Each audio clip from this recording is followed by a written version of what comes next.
Hi, it's Fias Tarot. Hello, Sagittarius placement. So, this is your love reading ngayong month of November. Okay? So, syempre, before tayo mag-start, kung hindi ka pa nakakapag-subscribe, please do subscribe and hit the notification bell para lagi po tayo maging updated sa mga mangyayari pa lang. Okay? And yeah, don't forget na mag-follow sa atin pong FB page. And kung meron pong tanong pagdating sa private reading, message lang po tayo sa atin pong FB page for more info, okay?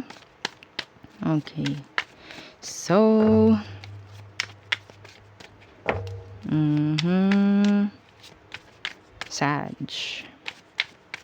Sagittarius, anong meron ngayong November? Someone is like, ang tawag dyan? Parang laging lutang, tulala, parang ganun. Anong meron? Sag. Okay. Soulmates. Deep love, unity, and connection. Okay. Influences. Attachments, third parties, peers.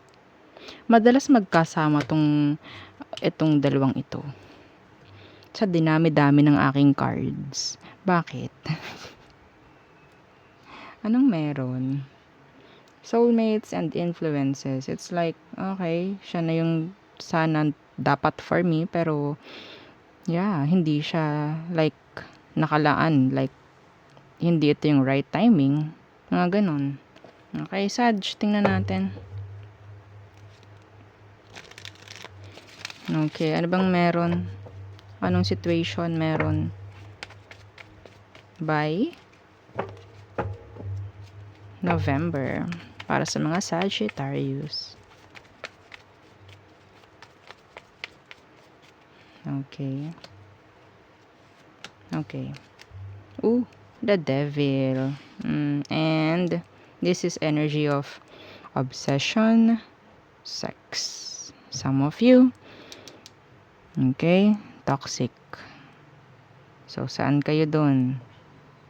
Obsession. Okay, the Devil and yeah, the Seven of Cups.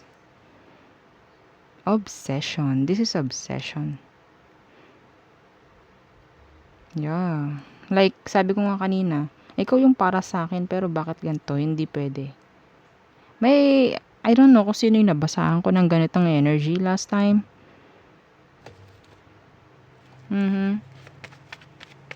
Pwedeng Capricorn, pwedeng water sign itong taong to. It's like wrong timing. Okay, wrong situation, pero tamang tao. Ay, yes! Yes! Tingnan natin. Ano bang meron? Anong meron sa taong to? Description. Anong meron? Description. Para sa taong ito. Anong meron sa kanya? Sag.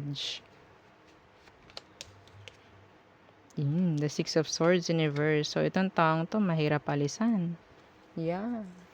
And, yeah, the Knight of Swords. Ito yung taong kahit kailan gustong gusto or gugustuhin mong balik-balikan or vice versa.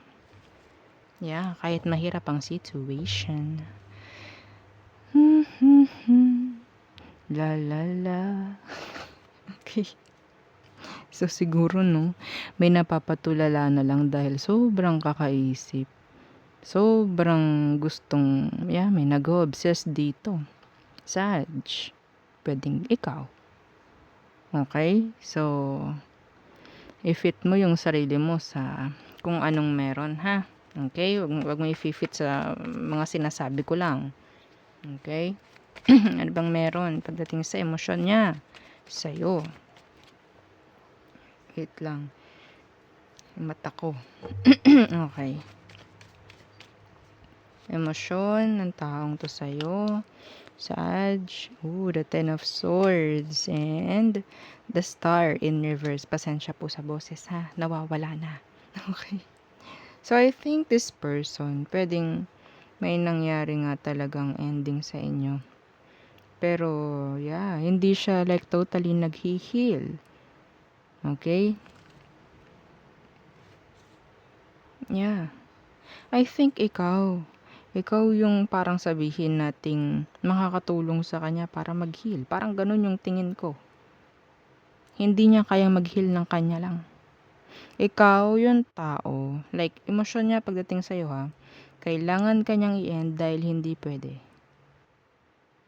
Kailangan niya tong tapusin dahil hindi pwede. Kahit ikaw yung gustong gusto niya. Ikaw yung gusto nito. Pero kahit sabihin nating hopeless. Okay? Hopeless. Kailangan ko tong tapusin, Saj. Kahit ikaw yung gusto ko. I don't know why. So, siguro nga there's something like third parties, peers, attachments. Ano bang dahilan? Okay. So, kapag binunutan ko to, magiging specific to. Wag na. Okay. Wag na. So, tingnan natin ano ba ang emosyon mo for this person, Saj? Anong emosyon mo for this person? Okay. Hindi pa to healed, ha? The Hermit and the Lovers. Ooh.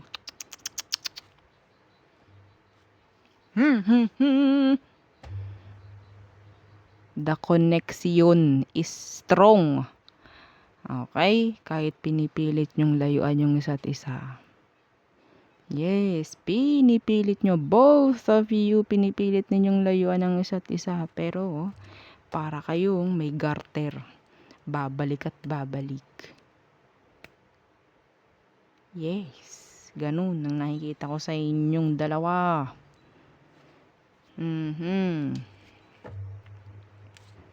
Nako po.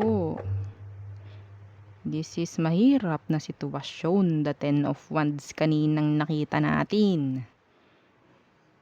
Nandyan pa rin. Ramdam pa rin ito yung connection. Ramdam pa rin niya yung connection. Pwedeng Gemini, Virgo, Aqua, Capricorn, Water, Air. Okay, gustong-gusto pa rin ito ang connection with you, pero pilit na pilit niyang itinatago. Next action, or sabihin natin ikaw pala to, pilit mo ring tinatago. Next action. Next action ng person na ito, pagdating sa iyo. The Ace of Swords in reverse. So, walang connection or walang communication. Okay? And, yeah, the Fool. Oh, this is sad. Nakakaramdam ako ng kalungkutan dito sa reading nyo, Saj. Ayoko ng ganito. Yeah, trying to release. Hinahayaan nito na i-release niya yung sarili nyo, sa sitwasyon. Hahayaan ka nito na hindi ka kausapin. To specific.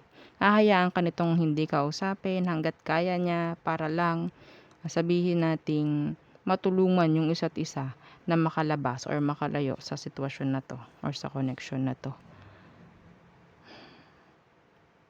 Nakakaawa. Nakakalumbay. Nalumbay ako dito, Saj. Ayoko nang nalulumbay ako.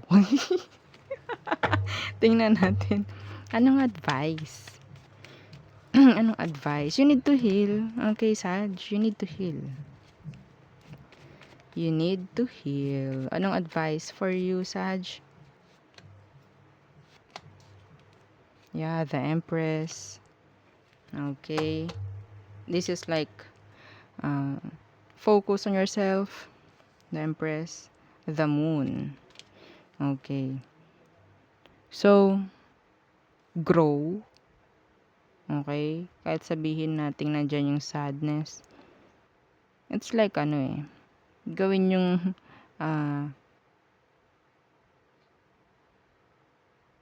yung tong nangyaring lang lahat ng ito. Yung love na dapat ibibigay mo sa kanya, sa sarili mo na lang ibigay. makikita mo rin yung or mararamdaman mo rin yung healing. Okay, mararamdaman mo rin yung healing dito sa sitwasyon na 'to kapag ginawa mo yun, kapag finocus mo sa sarili mo yung lahat ng atensyon. Okay, kasi nandiyan pa rin, eh. Yes, nandiyan pa rin. Strong connection ito. Yeah, soulmates. This is strong connection. Yeah, the Tower. Pero kailangan mong alisin. Okay? Yeah. Ang hirap. Pinapawisan ako sa inyo, Saj. Pinapawisan ako sa reading nyo. Nawawalan ako ng boses rin. Nalumbay ako dito.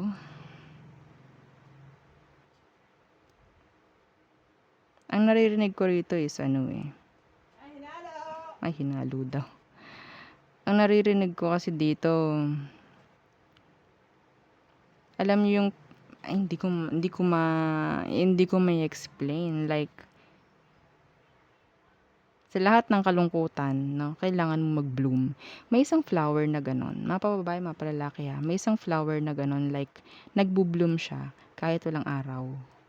I don't know kung ano yun. Comment down below kung alam niyo yun.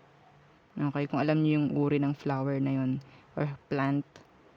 Nagbo-bloom siya kahit sabihin nating nandun siya sa pinaka sabihin nating madilim, like walang sunlight, walang tubig, pero nandoon eh, like nagbo-bloom siya. Ganito yung nakikita ko sa'yo. This is sad. Pero you need to be strong. You need to be strong, like the Empress. Mapababae, mapalalaki. Okay?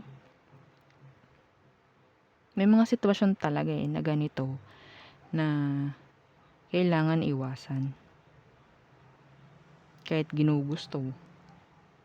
Kasi pwedeng hindi ito yung right timing for you or for both of you. Lesson learned, I guess. Or gawin mong motivation. Okay? Na mag-improve pa. Huwag mo hayaan sarili mo na parang nakalugmok ka na lang dahil hindi naging okay. Well, yeah, yun lang naman ang sasabihin ko sa'yo, Saj. So, hanggang dito lang muna ang ating reading for you. Masyadong malungkot yung energy. I can't. Okay, so there. Bye!